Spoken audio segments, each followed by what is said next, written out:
tingnan nyo yung karga ng aking Raptor. Boom, punong puno, no? Yan, saan nyo? Bila punong puno yung ating Raptor, oh. Grabe pala guys, oh. Napakasolid ng ano. Hindi sila gumagamit ng pako. Ayan, oh. Ang dami. Kasi nung nakaraan linggo ay nagtanim tayo ng kamote dito.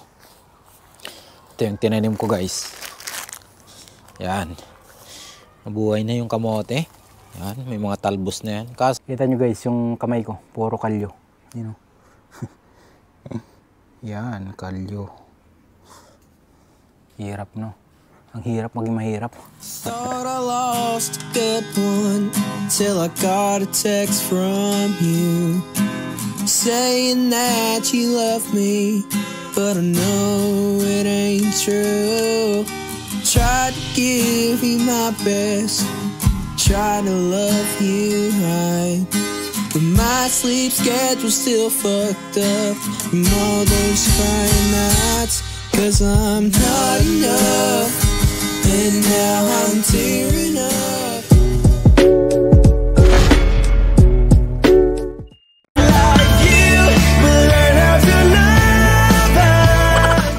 Paunti-unti kong siniset up yung aking bed kapag meron lang tayong time. So yung gagawin ko ngayon ay ipipix ko yung aking kortina.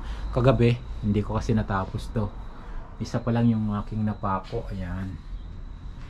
Para medyo ano tayo, tago yung kama ko kapag may pumasok na mga tropa, ganyan. Dito yung receiving area. Kumbaga mini sala. Tapos ito, kwarto ko ay higaan. Tapos ito yung kortina, ipipix ko dito sa isa. Katulad nito pinako ko. Meron tayong muskitero kasi medyo malamok. Ayun guys, tapos ko na may pako. Ayan. Tapos yung kulang ko na lang ay kisame. Lagyan ko to ng karton. A few moments later. Guys, nandito ako ngayon sa aking nirerentahang apartment dahil ngayong araw maghahakot tayo. Meron pa akong 2 days. Ngayon ay Sabado, bukas last day ko dito. Pero ngayon tatapusin ko ng hakutin yung aking mga gamit.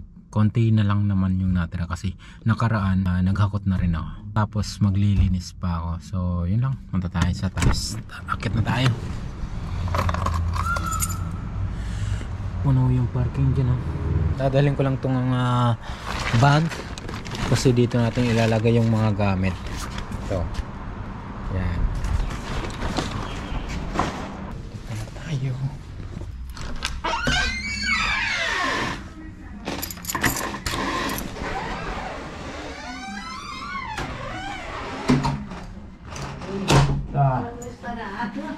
Okay lang.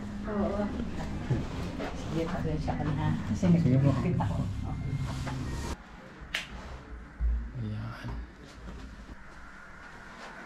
Kunti na lang naman yung mga gamit ko dito. Ayan. O, diba? Kasi dito nakakuha ko na. Yeah. Let's go. You told me how to drum out my own voice, my own choices every goddamn day. And when I called you on your bullshit, you always have the victim cry. So yun guys, tapos ko na may lagay yung mga gamit ko sa ibaba.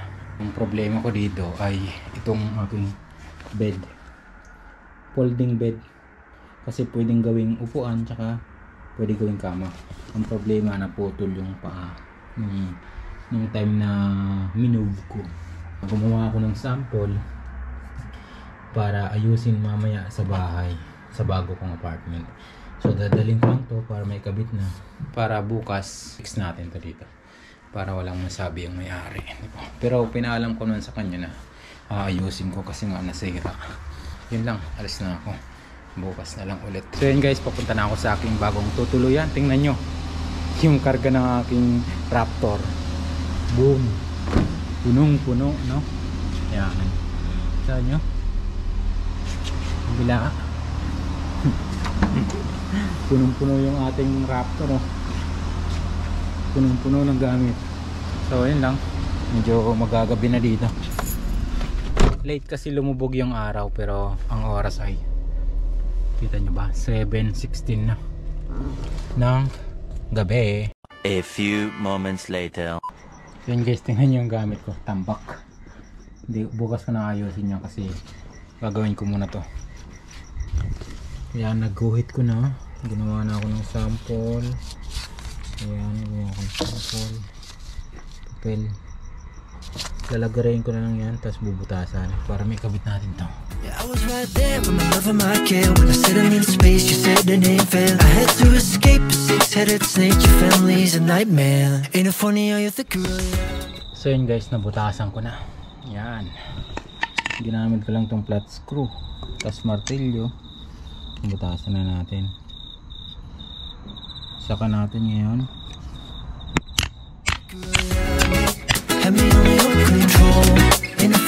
Tapos na natin may kabit guys. So bukas kakabit na lang natin. Ayan guys, bago ako pumunta sa aking apartment, nandito ako sa Asian Store para bumili ng kutsilyo para magamit ko sa aking paglilinis dun sa aking bagong apartment. Ito yata, pwede na to, no? Ito pwede na to. Wala kasing itak dito guys, walang mabilhan. So ang presyo nga pala niya ay ayan, $22. Grabe, ang mahal. Kutsilyo pa lang yun, machete. So let's go, punta na tayo sa aking apartment. Huling araw ko sa aking apartment ngayon guys. So ayusin ko lang yung folding bed, tapos magbabacuum ako doon, tsaka yun, turnover na sa may-ari. Let's go. Ain't it funny that I played it like a chess game? Knew just how to move. Ain't it funny I'm the last one left, and I got nothing left to prove. No, I got nothing left to prove. So kakabit ko muna to. Meron akong dalang martilyo, pumukpok, tsaka bako.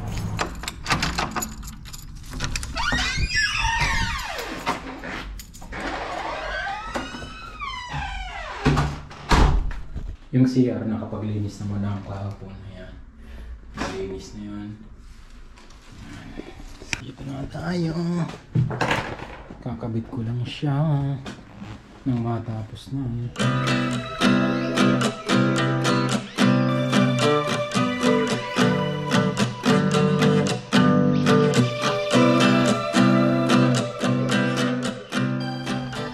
Ayan guys, tinanggal ko na yung dating ano niya, pinakapitan ng paa.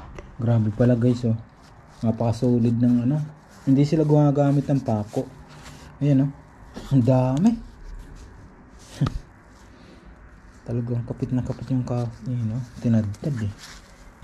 Papatong ko lang yan dyan, tapos papakuan. Ganyan lang siya para pumantay. Kasi kapag pinatong ko, kasi tingnan nyo, kapag pinatong ko mataas yung isang paa. Ayan, mataas yung paa kasi nga mayroong dating okay. Kailangan level talaga siya. Head in the clouds, your feet on my lap.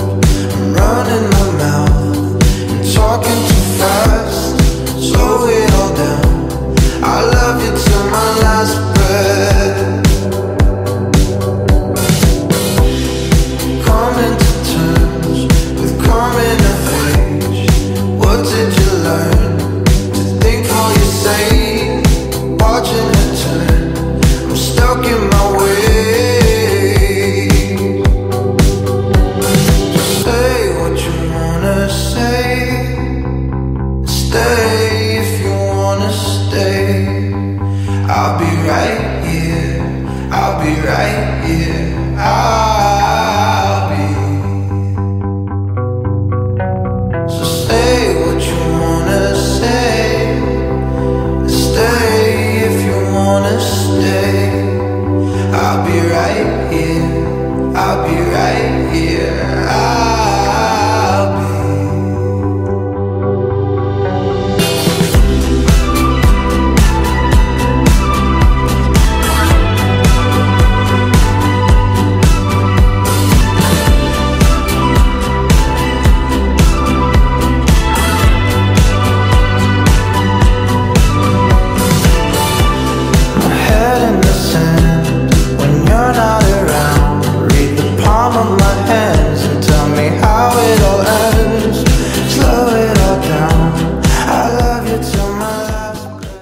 So yun guys, tapos na ako mag turnover ng aking room. So linis ko, binacuum ko, tapos inayos ko yung setup ng gusto niya. Kasi matanda na yung may-ari, kaya nahirapan siya magbuhat. Kaya sabi ko, sige, tulungan ko muna kayo kung saan nyo gustong ilagay yung mga ganito, ganyan. So ayun, pinagpalit lang naman niya yung upuan niya dun sa room niya, tapos nilipat sa room ko. Kaya ayun, yun lang. Tapos binigyan pa niya ako ng leche plan, pabaon. Ayan, binigyan niya ako ng leche plan, diba? So yun lang, uwi na ako sa aking bagong apartment, bagong garage pala, bagong garage. So yun guys, hindi pa ako tapos magayos ng aking room. Ito na yung kama ko. Ayan, gusto ko baguhin yung position niya. Kasi ayan, yung kalat pa, diba? Hindi pa ako nakapagayos kasi medyo busy pa nga tayo. So ito, tatanggalin ko dito. Tatanggalin ko ulit yan. Tapos itong isa tatanggalin ko ulit. Dito ko siya ikakabit. Tapos itong bed position ko ay ipapaganon ko para yung space dito magamit ko siya. Tapos dito lumawak yung space. Come down to earth, you live and you learn. The longer you hold on, the harder it hurts. Let it all burn, we're stuck in the pain. So say what you wanna say, stay if you wanna stay. Ayan na yung bagong posisyon niya. Mas lumawak dito kasi yung area na yan, yung mga damit ko, dito ko siya ilalagay. Bibili ako ng cabinet, tapos dito ko siya ilalagay para mas malinis doon tingnan, di ba? Kasi ito yung magiging ano ko, sala. Kung maliit lang na sala, tambayan, lalagyan ng mga upuan dyan para pagbukas yung pinto, malinis tingnan. Tapos dito yung cabinet ko. Many hours later. Good morning guys, kakatapos ko lang magkape. Late na tayo nagising kasi wala naman tayong pasok ngayon sa school. Marami pa tayong project na gagawin ngayon. Unti-untiin lang natin. Ang gagawin natin ngayon ay ang maglinis ng ating bakuran. So medyo malaking tambak to, kaya dahan-dahanin lang natin. Hindi man tayo nagmamadali. Ang importante, may masimulan tayo ngayon. Ito yung lilinisin natin para nang sa ganun ay malinis sa paningin.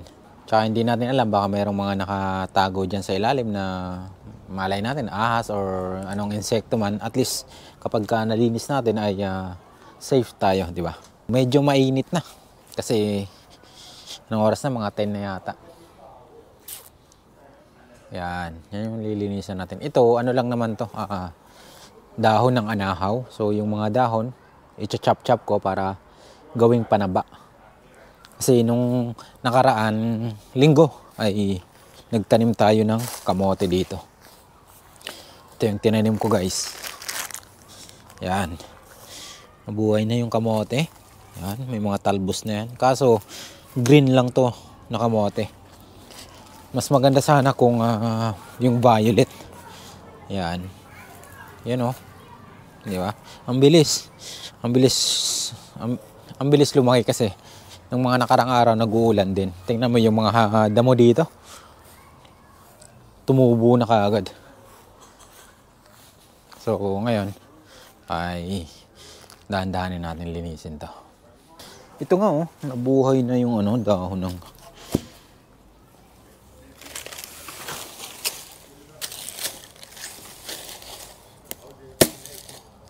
talas. Ito, isi-separate natin to.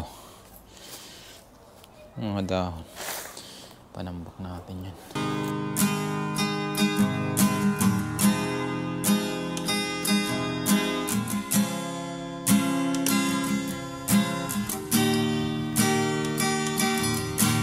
Thought I lost a good one till I got a text from you saying that you love me.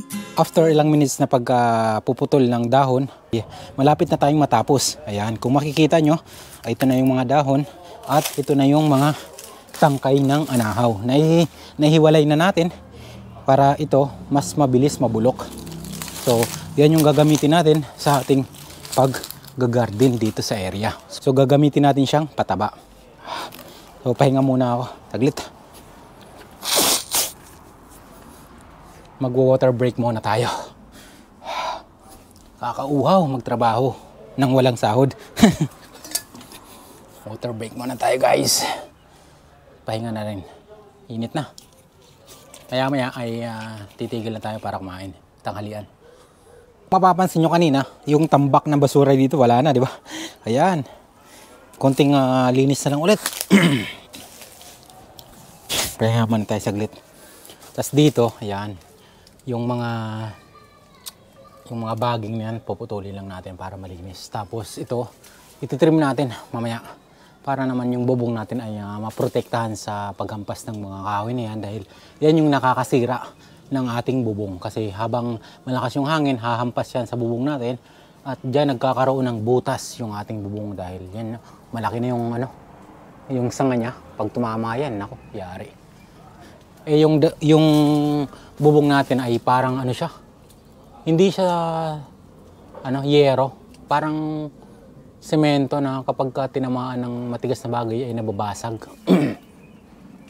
Yan yung mga makalumang bubong dito. So next kong gagawin ay tatanggalin ko ng dahon at ililipat ko dun sa aking gagawing garden para maging pataba siya. A few moments later. So yun guys, nailipat na natin yung mga dahon dito kanina. Yan. Ayan, yung mga dahon dyan, tambak ng dahon dyan, ay nailipat na natin dito. Ayan. Ginawa kong pahaba para maging pataba yan. So ilang line yan? 4 yan, 4. So ito yung magiging garden ko. Kung sipagin man tayo magtanim, di ba? Didiligan ko to, yung mga dahon, para mabilis siya mabulok. Ayan. Pero sa gilid, pwede na ako magtanim. Ayan. Ito yung magiging plot ko ng mga aking tataniman. Ayan. 4. Dami, mahaba yan. Hanggang dun gagawin ko. So dahil nagugutom na ako, kakain muna tayo. Tsaka anong oras na rin? Kung alauna na yata. Kilo 12 pinaksew. Tapos yung tirang ulam kagabi na munggo. So, kain muna tayo. Let's go! Tried to give you my best, tried to love you right, but my sleep schedule's still fucked up from all those Friday nights, 'cause I'm not enough, and now I'm tearing up, but when I said I love you, I swear that... So yan guys, kakatapos ko lang kumain. Pahinga muna tayo saglit para bumaba yung kinain natin. Ayan o, dito ako sa veranda, tambay. Medyo mainit lang. So kapag nakapagtanim na tayo dyan, ayan yung tanawin natin. Lalagyan ko pa yan ng lupa. May nabibili naman siguro dito sa Baning. At meron din yatang nabibiling mga buto sa Baning. So tanim tayo ng kamatis, okra at kung ano-ano pa ang makita natin. So yung next kong gagawin ay ito. Magpuputol ako ng mga tangkay. Puputulin ko, tatanggalin ko tong bend para maging straight siya. So medyo mainit na. Sinimulan ko na kanina, kaso medyo mainit dyan sa pwesto. Dito tayo magpuputol sa area na to. Yeah, I'm not enough, and you tore me up. It's all fun and games till the rain and the tears start falling. Didn't know you could break a heart with a cold. Kakapagod magputol. Ay, nanakit yung balakang ko sa kakaupo. So finally guys, after ilang minutes ay tapos na natin maputulan yung tangkay ng ulo. Ayan. Ito siya. Ayan. Na-separate ko yun yung mga ulo. Kasi yung ulo niya ay baluktot. Kaya kailangan putulin para maging straight yung tangkay. So ayan. Ayan yung iba. Tapos na natin. Tapos, lilinisan ko lang to dito, yung area na to, para itatambak ko dun yung mga ulo, or di kaya patong ko dun sa dahon para mabilis siya mabulok. Kita nyo guys, yung kamay ko, puro kalyo. You know? Yan, kalyo. Hirap no? Ang hirap maging mahirap. Tapos ito nga pala, hindi ko pa tapos putulin.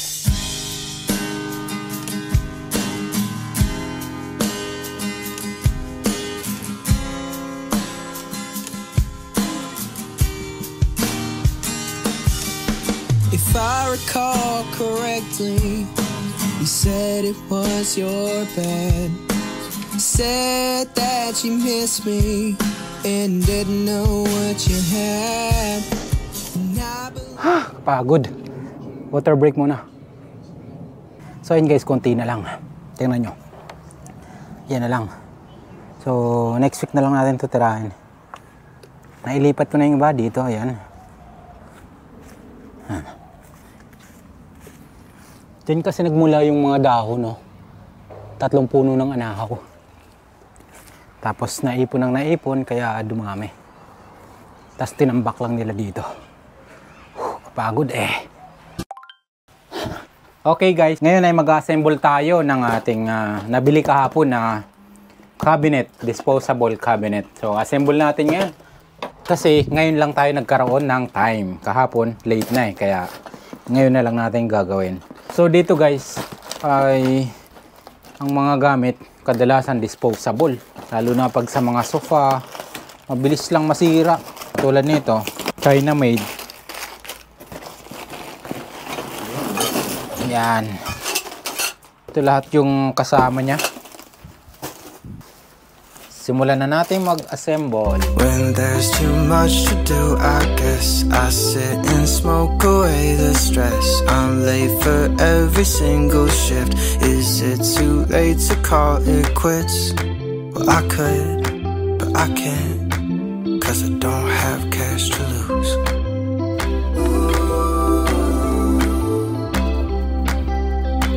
I spend all day inside my head. I'm like a needle pulling thread. I reap and sow again. I'll send my therapy. And guys, nakikabit na natin yung cabinet. Yan, dito. Tapos yun dito yung mga extrang gamit ko. Many hours later. So ngayon guys ay aayusin ko ulit yung aking kwarto. Ito yung plywood. Ipipix na natin to para magsilbing divider ng ating kwarto. So ito yung maliit nating sala at ito naman yung kwarto natin. Ayan.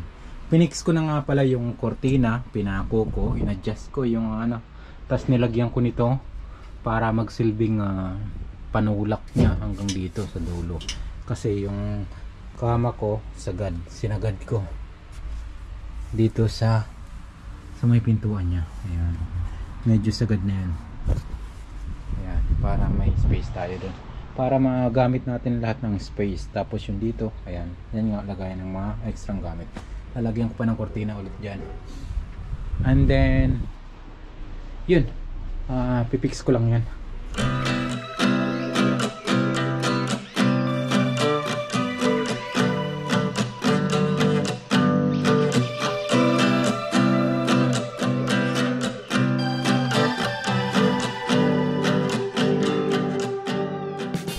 Okay guys, tapos na natin maikabit yung kortina na ipako na natin ang fix. Ito, pakita ko sa inyo. Yan, di ba? Lalong gumanda. So ito yung magiging pintuan ko papasok ng aking bed. Yan, tapos ito may awang kasi siya guys. So ito yung binabala kong ilagay sa gitna para maging design din siya. Papatayo ko dyan. Yan, patayo. Tapos lalagyan natin ng mga decoration dito para naman kaaya-ayang tingnan sa mga mata. So one step at a time lang, dahan-dahan lang kasi hindi naman tayo nagmamandali, diba? Kung ano lang yung kaya, gawin lang.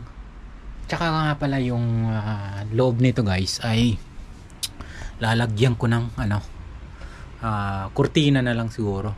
Yun yung magsisilbing kisame ko. So baka bukas ko na gawin kasi gabi na. Okay, ito na lang muna siguro, babaklasin ko tapos papatayo ko siya dito. So yun guys, dahil mahilig tayo manood ng Netflix, ito yung ganito, ilalagay ko siya dito kahit para mailagay ko yung laptop ko dito habang nakahiga tayo ay nanonood tayo ng Netflix. Ayan. Ayan guys, nanonood tayo ng movie. Ayan, habang nakahiga tayo dito sa ating kama. Ayan. Tapos ito na lang yung kulang ko guys, lalagay ko dito sa gitna para magsilbing design ng ating kwartong garahe. Bubuksan ko muna tong pintuan ng garahe para mas maliwanag. Tinanggal ko lang yung lock niya dito, tapos yung lock sa kabila iangat lang natin. Yan, diba? Mas maliwanag na siya.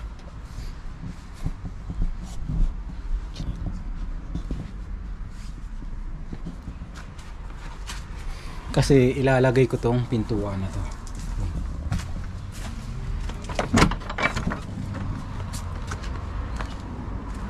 Yan, ganyan na siya kapag nakabukas. So, iaharang ko yung pintuan dito. My head in the clouds, your feet on my lap. I'm running my mouth and talking too fast. Slow it all down. I love you till my last breath. Coming to terms with coming of age. What did you learn to think how you say? So ngayon guys ay kukunin natin yung mga takip ng bottled water para gamiting stopper sa gagawin nating kesame. So kunin ko lang muna ito. Sakto marami naman akong bottled water dito na naipon. So yun guys, nakakolekta tayo ng 30 pieces na takip ng bottled water. So ito yung gagamitin nating stopper sa ating gagawing kesame. So ngayon ay lalagyan ko siya ng pako.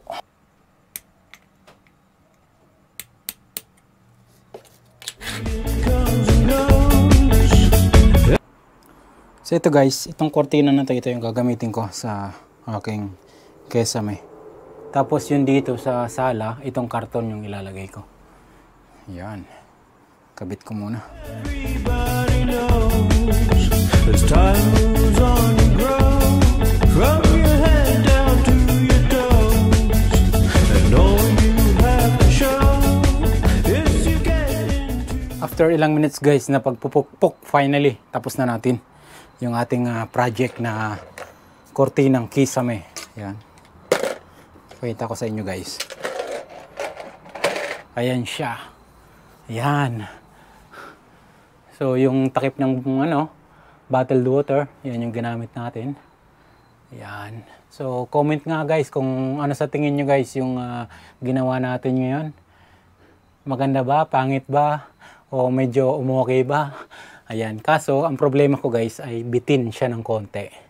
Ayan. Hindi umabot eh. Maiksi yung kortina natin. Pero kapag tiningnan mo, okay na. Pwede na, diba? Oh, dyan lang yung kulang eh.